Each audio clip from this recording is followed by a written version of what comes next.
is that they've always played the capital market cycle well. मतलब माने कि आपके कैपिटल मार्केट स्टॉक्स होते हैं, जैसे ब्रोकरेजेस हो गई, जैसे आप कैपिटल मार्केट का भी वैल्यू चेन देखोगे तो ब्रोकर्स होते हैं, जैसे आपका एंजल वन हो गया, जीरोधा हो गया, ये एक लोगों को ट्रेडिंग करा रहे हैं, लाइक प्लेटफॉर्म दे रहे हैं. फिर आपकी कंपनीज हैं जो वेल्थ मैनेजर्स हैं, लाइक नोवामा हो गया, 361 हो गया. ये कंपनी ये क्लाइंट्स को एडवाइस करें कि इस एआईएफ में पैसा डाल लो, इस म्यूचुअल फंड में पैसा डाल लो, and they earn a fee on that, right. And खुद के भी एआईएफ और ये सब मैन्युफैक्चर करके सेल करते हैं क्लाइंट्स को.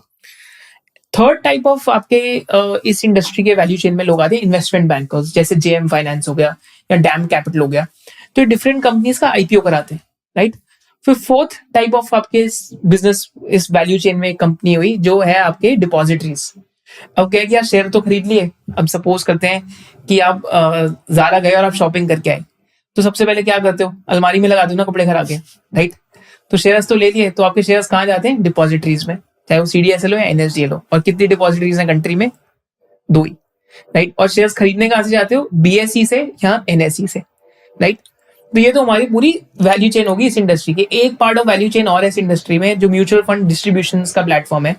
जैसे अगर मैं डिस्ट्रीब्यूटर हूँ म्यूचुअल फंड का, बट मेरे को जाके नहीं टाइप करना है हर एक एएमसी से, बहुत टाइम कंज्यूमिंग है, मैं अपना टेक प्लेटफॉर्म भी नहीं बना सकता. तो जैसे प्रूडेंट करके एक कंपनी है, तो उससे मैंने टेक प्लेटफॉर्म ले लिया, राइट. उनका सारा ऑलरेडी हर एक म्यूचुअल फंड में टाइप हो रखा है. एनजे वेल्थ भी ऐसी कंपनी है, तो उन्हीं का एक मैं डिस्ट्रीब्यूटर बन गया, give them some percentage of fee, उनका मैं सब टेक वेक यूज कर रहा हूँ और आगे मैं फंड्स डिस्ट्रीब्यूट कर रहा हूँ. तो इससे उनका क्या फायदा है कि वो स्केल कर रहे हैं, तो उनके लिए टेक पे स्पेंड करना ईजी. और क्योंकि अगर आपका पीएनएल 300 करोड़ का है या 400 करोड़ का है, तो आपका टेक प्लेटफॉर्म अलग बनेगा versus someone mutual fund distributor जिसका 30-40 लाख रुपए का प्रॉफिट हो, राइट.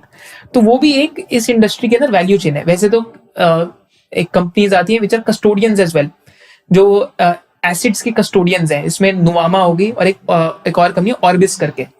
तो ये पूरी इंडस्ट्री की अगर आप वैल्यू चेन समझेंगे तो आप ऐसे समझ सकते हैं. पर ये वैल्यू चेन है सिक्लिकल. सिक्लिकल क्यों है, बुल मार्केट आएगी तो सब चलेंगे, सातों के सातों चीजें चलेंगी, इकट्ठे भागेंगी. बेयर मार्केट आएगी तो कुछ चीजें ज्यादा तेजी से गिरेंगी और कुछ चीजें कम तेजी से. अच्छा, इस चीज में तो एक सबसे बड़ी चीज भूल गया, इस वैल्यू चेन में एक और भी बहुत बड़ा पार्ट है, that is AMCs, asset management companies, right. जैसे यूटीआई एएमसी हो गया या आदित्य बिरला एएमसी हो गया, एचडीएफसी एएमसी हो गया. So they are manufacturer of mutual funds, right, या ईटीएफ्स हो गया आपके. So that is also very big part of this industry. तो आई थिंक हर एक इंडस्ट्री को पहले तो आप वैल्यू चेन में ब्रेक करेंगे तो सिंप्लीफाई हो जाएगी कहानी कि यार अच्छा मेरे को आज कैपिटल मार्केट की इंडस्ट्री समझ आ गई. अब इस इंडस्ट्री में सबसे ज्यादा साइक्लिकल क्या है, आज जब सबसे पहले आपके बेयर मार्केट स्टार्ट होती है, सबसे पहले क्या चीज गिरती है, दैट इज ट्रेडिंग वॉल्यूम्स. सबसे बड़ी साइक्लिकल चीज क्या है इसमें, ब्रोकर्स.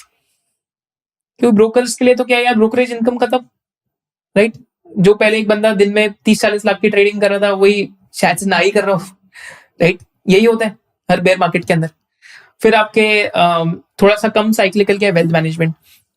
क्योंकि वेल्थ वाले क्या करते हैं कि इक्विटी प्रोडक्ट आप लोगों को डेट में शिफ्ट करा देंगे, पर फंड्स तो वहीं पे स्टिकी रहते हैं, राइट. फिर तीसरा जो एएमसीज हैं, एएमसीज भी साइक्लिकल है बिकॉज इनकी ट्रेजरी इनकम बहुत होती है, इनके पास कैश बहुत होता है बैलेंस शीट पे, तो उसमें इक्विटी के गेन्स भी आते हैं, तो treasury income takes a hit. But AMCs के सिनेरियो में क्या होता है, they also have debt funds, balance advantage funds, multi asset funds. आज आप देख रहे होंगे कि हर जगह मल्टी एसेट फंड्स की एड चल रही है कि गोल्ड, डेट, इक्विटी सब ले लो आप, राइट. तो प्रो साइक्लिकल होती है एएमसीज भी, अब मल्टी एसेट फंड्स की एड हो रही है. आज से 1 साल पहले तो सिर्फ स्मॉल कैप फंड्स की एड होती थी या थीमेटिक फंड्स की एड होती थी. That's the funny part, right. तो that is also a business जो साइक्लिकल है, बट उतना साइक्लिकल नहीं है जितना ब्रोकरेज होएगा. फिर इन्वेस्टमेंट बैंक्स हैं, इन्वेस्टमेंट बैंक्स भी साइक्लिकल है क्योंकि इन्वेस्टमेंट बैंक्स क्या कराते हैं, आईपीओ, राइट. अगर आपके जैसे अभी मैं संभव का एग्जांपल ले रहा था, उसका आईपीओ सपोज करते हैं डिले हो गया, पता नहीं होएगा नहीं, होने को जल्दी भी हो सकता है, but let's take an example, hypothetical, XYZ company उनका आईपीओ डिले हो जाता है, राइट. तो उस सिनेरियो में क्या होएगा कि इट विल तो इन्वेस्टमेंट बैंकर की जो फी इनकम है that also gets delayed, right. तो investment banks also end up becoming cyclical.